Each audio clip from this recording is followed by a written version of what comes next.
remaining 60% of folks who don't know about Akamai, I want to share a small anecdote about this conversation that my party and I had. Okay?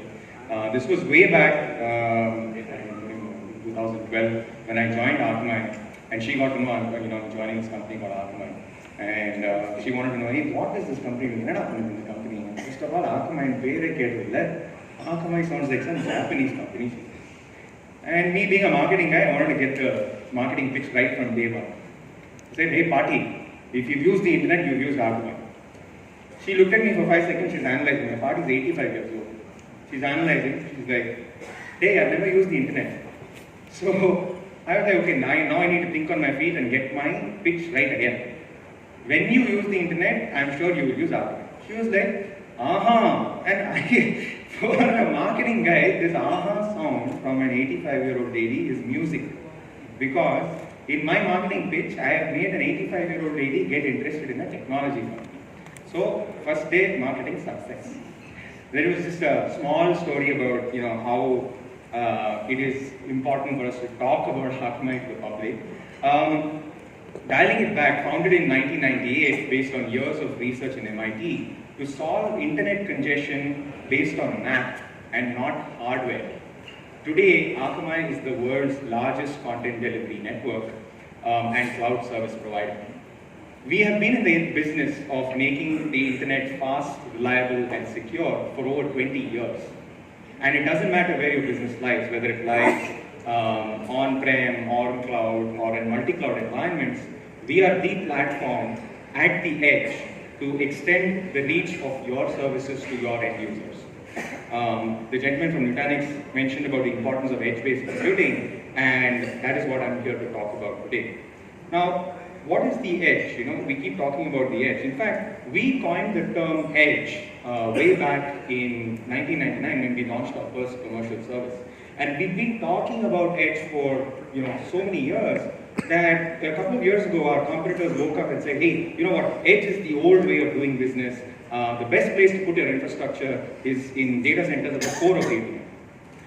Now, when you think about it, there is something wrong with this statement. All right? Because the core of the internet, which is the data centers, is very far away from end users, which means latency is high. That's point number one. Point number two, core data centers are focal points of traffic, which means congestion is high. They are rich targets for attackers. And we all read in headlines, what do we read? They have a tendency to go down, which means it is going to disrupt your business. And we are not the only ones talking about edge. Look at all these folks. We have analyst firms, we have publishing firms, and all of these guys are talking things like, the edge will eat the cloud, and these are very catchy titles. And because of all of this, edge has become a buzzword. And those same competitors who said, edge is the old way of doing business, you need to be in data centers and stuff, now they're saying we also have edge services, which is not true in a lot of ways when you think about it. So what is the edge, right? Which begins, what is primarily the edge? Now, this diagram here is largely copied from a Gartner report, which identifies the edge as the point, as the part of the internet that is closest to the end users. Now, it is also called the last mile, and this sits between the data centers at the core of the internet and the billions of devices in homes, offices, and moving around in mobile networks like all of you. And this is where the Akamai platform operates. We are in 4,000 locations across 1,000 cities and 140 countries. Now, this is very different from where most of the major cloud companies and CDNs put their infrastructure. They usually put their stuff in a few dozen data centers at the core of the internet. Now, enterprises and private and hosting companies usually locate their data centers at the core of the internet, which is far from end users and more often than not, far from their own employees. So what's happening with this is the fact that when these data centers start expanding, or actually let's dial it back, when in the old days of doing business, what would companies do? They would take all of their major infrastructure and put it at the core of the data centers and use the internet as an overlay via large tier 1 networks. Even today, a lot of companies leverage these enterprise data centers, but they also use cloud platforms like AWS and Azure for storage and compute. But that gives them cost benefit and improves their agility. But that does not give them the reach to their end users, especially when it comes to scale that they need to run their digital business. So why do you need the edge? That is why you need the edge. The edge is where all your users are. The edge is where all your devices are. And the edge is where all the capacity is. And that is what the Akamai Edge platform is. And that is why major companies today major companies across the stack, large, medium, and small, depend on Akamai to secure and deliver their content. Now, pretty much everything that we do today depends on the internet in some way or form. And unfortunately, because of that, pretty much everything is vulnerable for attack. Now, almost every other day, everyone is getting hacked. This is just news clippings of some of the recent instances of cybersecurity incidents that I've put up. I'm not even thinking about the global incidents that there won't be enough space on the screen. And recently, CERT published a report on the cybersecurity incidents in India and submitted it to the parliament. Any guesses on how many cybersecurity incidents were recorded as of October this year? Any wild guesses? Just take a number, multiply it by a factor of 5. 1, 2, 3. 3 lakh cybersecurity incidences this year recorded by CERT. CERT is one platform to record it. So think about the security incidents that may not have been recorded. And last year they recorded 2 lakh incidents.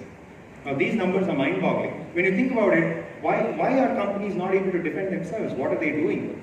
The answer is partly because of the fact that they are up against some really large and really well-funded adversaries. And when I say that, I'm not talking about a teenager sitting in a garage. I'm talking about large governments, organized crime, and political activism on a really large scale. Now, the scale aspect is important, and I'll come back to that next. Now, what do these people do? The problem with the internet is the fact that anything on the internet, it's a lot harder to defend than it is to attack.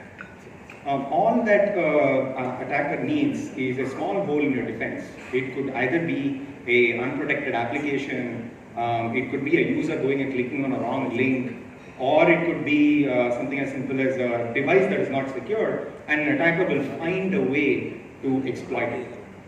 It's becoming a really big problem even on the security side, because even a security protocol will have flaws and they can be exploited. And what happens? You end up in one of those news, in one of those headlines. And as if all of this were not enough, how much ever you train people, like your own employees, they will find a way to go and click on that one wrong link that they're not supposed to click on.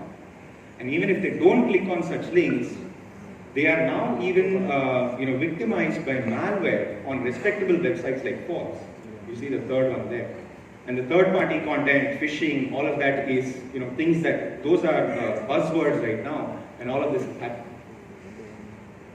If all of this wasn't enough, the proliferation of billions of IoT devices forms like an amazing and incredible platform for these attackers to launch attacks now. Because most of these devices are unsecured, it's very easy for an attacker to take control and convert them into bots. Now, with all of this, what is happening? Today, we are used to hundreds of gigabits per second of attack traffic. We are also, unfortunately, used to seeing terabits per second of attack traffic. Just think about that number, and I'll come back to that again. That number is enough to cripple an entire data center. It is enough to pull down your entire infrastructure backbone. It is even enough to cut out an entire country from the rest of the internet. That's how big it is. And guess what? This is just the tip of the iceberg. The kind of attacks that we are seeing on the platform is unprecedented and it's crazy. And those bots that I spoke about give the attackers literally thousands of terabits a second of capacity. This is 1 terabit. And imagine what can happen when you multiply that by a factor of 3. And we've been seeing this for the past couple of decades. We've been in the security business for the past couple of decades. We've had acquisitions, we've developed products and so on and so forth. And over a period of time in the evolution, we were founded in 1998 and our first SQL injection attack happened in 1998. Today, we are seeing 5 million SQL injection attacks on a daily basis on our platform. That's the kind of attack traffic that we witness on a daily basis. The bottom line that I want to convey here is traditional data center security defenses are just not enough today. Among other things, even if you find a way to provision the capacity you need to defend yourself, it is just not going to be enough. And the unfortunate part here is that even if you find the way to provision for that kind of capacity, you're not going to be able to afford it. We've seen the largest data centers being compromised based on the attack traffic that we have seen.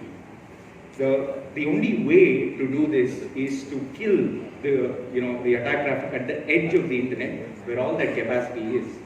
And that is what Akamai does, and that is what we are doing uniquely to stop some of the largest attacks in the world today.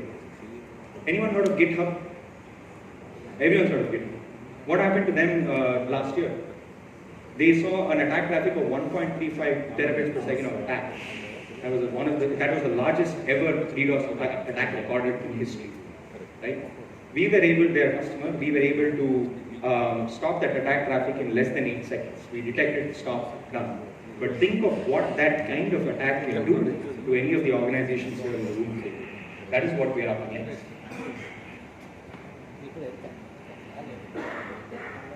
Now let's kind of put that into perspective and analyze the security challenges that prevail in the room here today. Risks going up, which means the threat landscape, as I mentioned, is always increasing. So therefore, you don't have the time to keep up. Because you don't have the time to keep up, a lot of things are going to get unprotected for sure. Applications and data, someone said data is the new oil here. Their value is up, so that means that the impact of a breach is going up. Another thing that is happening is things are getting highly complicated. Apps and APIs are the new bread and butter, which means they're getting very, very complex. When they get complex, it is harder to protect. Apps and APIs are being deployed in various places, so secureness of the perimeter is in question. The boundaries are not well defined. And things are moving, the visibility aspect is, again, a gray area. What is going south? Agility. Now, when things are moving so fast, you find it hard to keep up. How will you protect your business if you're moving so quickly?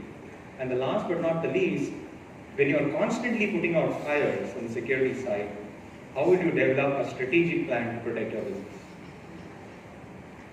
And add to all this, the security gap in the industry here today. Fewer than half of the leaders today have acknowledged that their teams and their cybersecurity professionals can only address simple cybersecurity problems or incidents. Look at the other problems that are there. We have skill gaps like communication problems, the inability to understand the business, communication skills, technical skills, and so on. And the list is just really big. Now, with all of this, I want to talk about the paradigm shift, right? The new paradigm of protecting businesses from internet-facing threats. And that is edge security. Now, typically, let's dial it back. I spoke about perimeter security, right? What are we used to? We are used to seeing a situation or an architecture where security traffic or an attack traffic has to traverse through the entire layer, go to where your security solution is hosted, and then all of that magic has to happen. Now, how many of you have heard, and this is very common, I'm sure everyone knows this, right? How many of you have heard of read Gartner's new report on inversion of network security patterns? The simple thing, or the premise of all of this, just look at the capability stack, and I'll come back to that. The simple premise of this is, you flip what I just said, which is to say that you don't take the user to the security solution, let the security solution come to your user. So regardless of what size your traffic is, or attack traffic is, all of that hits the user with the security solution embedded. And that is the fundamental shift that I'm talking about. The fundamental shift to security as a service at the edge, where every single attack, the cloud that you see here, every single attack has to face this cloud, has to bypass this cloud, and only then it becomes successful. That is not an easy thing to achieve because you have everything built in. You have DDoS protection, firewalls, application security, and so on and so forth. So all of this is here. All of this while you continue to use your existing infrastructure. And that is how we are a one-stop, fully managed security solution to our customers. Now let's look at the layers, right? These are the three fundamental pillars that how we run our business. We're looking at APIs and app protection, how we stop credential abuse, how we control user access, and so on. And all of this is built on top of the Akamai Intelligent Platform, which is made up of over 250,000 servers deployed globally, making it the largest network in the world, continuity network. And all of this has application acceleration built in. And across the board, and across all these pillars, we are recognized as the market leader by leading analyst firms. Now with that, I want to talk about Akamai in India. We have over 200 plus customers and we're growing very rapidly. We've been in India for about 15 years.